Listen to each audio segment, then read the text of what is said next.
Selamat pagi. Assalamualaikum warahmatullahi wabarakatuh. Waalaikumsalam warahmatullahi wabarakatuh. Selamat Ya, jumpa pagi. lagi di studio distribusi kebaikan bersama saya Farhan Jarkasi dan Mbak Nismi, Mbak Dr. Nustarida Eka Nismi. Di jelang sholat Jumat ini, siang ibadah Jumat lah ya. Jadi kemarin kan Mbak, jumpa-jumpa adik-adik lah ya, kawan-kawan itu banyak cerita-cerita lucu juga, curhat gitu ya. Nggak terasa tiba-tiba udah lulus kuliah ya deh. Ya kan? Nggak terasa kayak ada juga sepupu ya kan, si Ruski udah lulus kuliah dia. Ya, tiba-tiba S2 IPB Pakai gitu ya. pakai Zoom. Tapi ada yang menarik juga, pening katanya. Apa namanya itu, pas mau sidang skripsi itu dengan metode virtual ini kan rata-rata hampir semua orang belum punya pengalamannya nih. Iya. Belum punya best practice istilahnya, Yes. experience. Mungkin di sini nih di studio distribusi kebaikan ada baiknya mungkin apa nih, kita sharing nih Mbak kan sebagai pengajar, penguji, asesor lah ya, assessment itu pasti punya nih tips-tips simple untuk rekan-rekan mahasiswa yang lagi berjuang untuk sidang skripsi virtualnya. Kira-kira gimana nih Mbak tips dan triknya dari sudut pandang Mbak nih? Iya, makasih. Ini memang apa ya, fenomenanya menarik untuk orang-orang yang berada di menjelang garis finish ya. Skripsi, tesis atau apa ya, disertasi itu tugas akhir kan menjelang garis finish ya, untuk menuntaskan perjalanan. Jadi sebenarnya sederhana sih ya. Itu kan forum tanya jawab istilahnya ya. Sidang itu kan forum tanya jawab.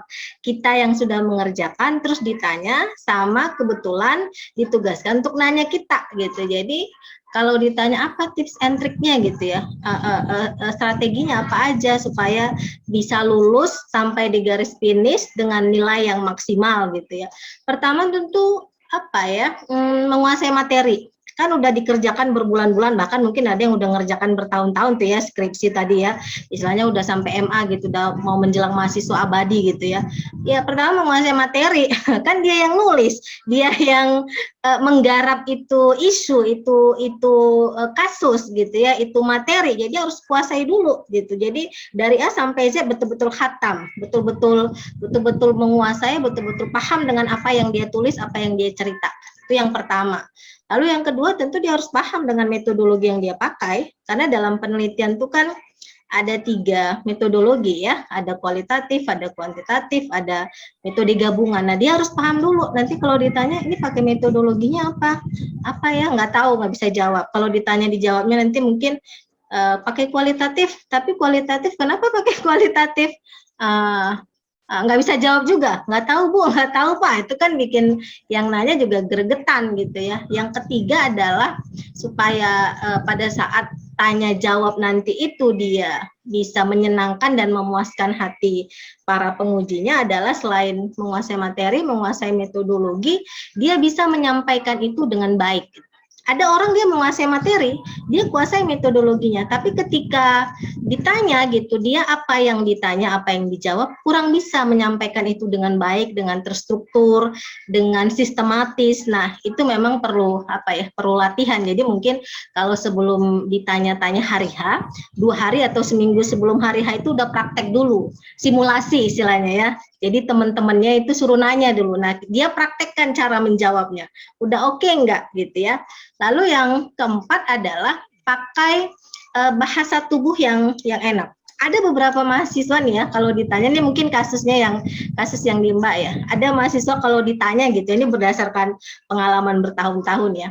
Ketika ditanya gitu, dia nggak menatap kita gitu. Dia seolah-olah menatap orang yang di sampingnya, menatap orang yang di depannya gitu. Dia mencoba seperti meminta bantuan jawaban gitu. Nah itu buat tim penguji jadinya gini, nih kamu kok kayaknya mencari-cari apa ya inspirasi jawaban, melihat ke kanan, melihat ke depan, gitu-gitu bahasanya. Jadi bahasa tubuh juga menentukan supaya orang yakin dengan jawaban kita, ya. Itu yang penting. Yang kelima, karena ini virtual, tentu jaringan ya. Tentu jaringan. Ada di beberapa mahasiswa kami, mungkin karena dia di daerah atau jaringannya kurang bagus gitu ya. Begitu dia menjawab satu, terus hilang 15 menit gitu ya, terputus jaringannya. Nah ini juga dilema dengan ujian virtual gitu ya, dengan sistem daring ini. Kenapa? Jadi timnya baru mau nanya yang jawaban tadi mungkin kurang memuaskan, mau dikonfirmasi ulang, dia udah hilang gitu, udah terputus jaringannya. Nah ini penting gitu, jadi jaringan juga harus stabil ya, karena ini virtual. Kalau kita langsung ujiannya mah nggak perlu ya memikirkan jaringan, tapi karena ini sekarang semuanya sistemnya adalah daring, maka pertimbangkan, cari mungkin di tempat, datang ke mana, ke tempat-tempat yang kira-kira jaringannya bagus. Mungkin itu ya, supaya bisa nanti pada saat tanya jawab itu enak gitu. Lulus dengan nilai yang baik gitu.